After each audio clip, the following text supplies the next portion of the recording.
दोस्तों Realme GT Neo 2 कुछ ही दिनों पहले इंडिया में लॉन्च किया गया था और इसकी सेल्स काफ़ी ज़्यादा हुई थी। इंडिया में काफ़ी अच्छे स्पेक्स प्रोवाइड किए गए थे। अब इसी का सक्सेसर Realme GT Neo 3 बहुत ही जल्द आपको देखने को मिलेगा। एक्सपेक्टेड है कि जनवरी 2022 में ये लॉन्च होने को देखने को मिल जाए। यहाँ पे एक नए चिपसेट MediaTek के Dimensity 8000 के ऊपर ये आने वाला है और इस चिपसेट के बारे में मैं पूरी डिटेल्स आपको बताऊंगा, कैसा इसका परफॉर्मेंस हो सकता है। इसके अलावा कुछ छोटे मोटे स्पेक्स Realme GT Neo 3 के सामने निकल कर आए हैं, वो भी आपको बताने वाला हूं। तो चैनल पर नए हो या आवाज पहली बार सुन रहे हो तो हमेशा की तरह एक ही रिक्वेस्ट रहेगी, छोटे भाई की तरफ से लाइक कर देना, वीडियो को सब्सक्राइब कर देना, चैनल को साथ में बेल आइकन प्रेस कर देना ताकि फ्यूचर में ऐसे ही तगड़े कंटेंट आपको मिले सबसे पहले। इस वीडियो का लाइक का टारगेट रखता हूं कम से कम 100 जो आप इजीली के साथ पूरा कर दोगे। So let's begin. दोस्तों डिजिटल चैट स्टेशन ने ये कंफर्म किया था ट्विटर पे कि Realme GT Neo 3 एंड साथ में K50 सीरीज Redmi की दोनों ही Dimensity 8000 के ऊपर देखने को मिलने वाली है। और ये जो Dimensity 8000 प्रोसेसर है ये अर्ली 2022 में ऑफिशियली आपको देखने को मिल जाएगा। हाउएवर इसका जो अनाउंसमेंट है वो काफी पहले दिसंबर में कर दिया गया है, लेकिन अभी तक किसी भी स्मार्टफोन में इसे रोल आउट नहीं किया गया था। तो हम ऐसा कह सकते हैं कि Realme GT Neo 3 ये पहला स्मार्टफोन बन जाएगा Realme की तरफ से जिसमें ये चिपसेट आपको देखने को मिलेगा।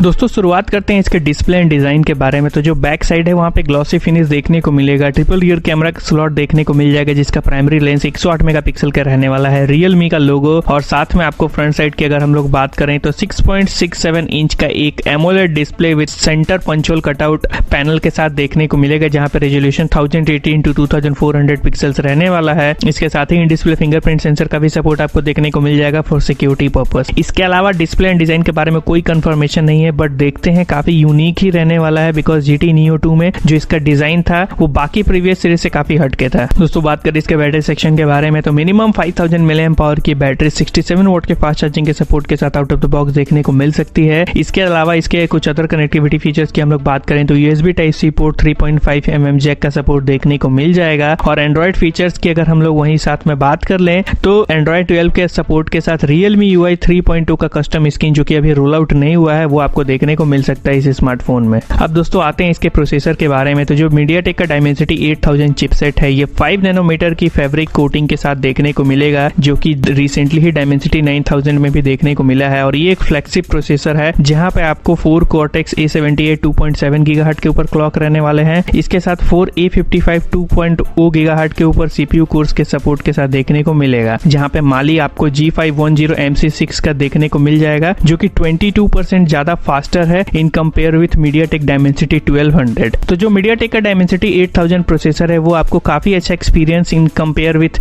प्रीवियस Dimensity प्रोसेसर देने वाला है। आप चाहे गेमिंग खेलो, आप चाहे वीडियो स्ट्रीमिंग करो या कोई भी मल्टीटास्किंग वर्क इजीली कर सकते हो। और इस प्रोसेसर के साथ ये ऐसा एक्सपेक्ट किया जा रहा है कि इसमें मिनिमम जो है UFS 3.1 का स्टोरेज टाइप का सपोर्ट और LPDDR5X तक का रैम का सपोर्ट देखने को मिल जाएगा। अब देखना काफी इंटरेस्टिंग होगा कि क्या Realme GT Neo 3 अपने इस डिवाइस में इन दोनों फीचर्स को प्रोवाइड करती है या नहीं। इसके साथ ही 165 हर्ट्ज के रिफ्रेश रेट तक का भी सपोर्ट इसमें देखने को मिल जाएगा और एक्सपेक्टेड यही है कि मिनिमम 120 हर्ट्ज का रिफ्रेश रेट आपको Realme GT Neo 3 में देखने को मिल जाए। दोस्तों वहीं बात करें इसके कैमरा सेक्शन के बारे में तो रियर साइड में जैसा मैंने बताया ट्रिपल रियर कैमरा का स्लॉट देखने को मिलेगा, जहां पे प्राइमरी सेंसर 108 मेगापिक्सल का रहने वाला है, सोनी के सेंसर के साथ ही आएगा। इसके बाद का 2 लेंस मिनिमम एक अल्ट्रा वाइड एंगल लेंस और एक माइक्रो लेंस देखने को मिल सकता है। फ्रंट साइड की बात करें तो कम से कम 20 मेगापिक्सल का सेल्फी कैमरा आपको सेंटर पंचोल कटआउट के भीतर देखने को मिल जाएगा, जहां पे आप फ्रंट एंड बैक दोनों ही कैमरे से easily 4K and 1080p videos 30 and 60 FPS पे शूट कर पाओगे। तो दोस्तों यही था कुछ स्पेसिफिकेशन, अभी बहुत ज्यादा डिटेल सामने निकल कर नहीं आई है, ये सारे एक्सपेक्टेशन ही थी, बट Dimensity 8000 आएगा ये कंफर्म है। तो उम्मीद करता हूँ ये वीडियो आपको बहुत ज्यादा पसंद आया होगा। कोई भी प्रॉब्लम लगी हो तो कमेंट करके हमें जरूर बताइएगा। मिलता हूँ ऐसे ही तगड़े नेक्स्ट वीडियो में, तब तक के लिए keep smile, have a lovely day and stay safe.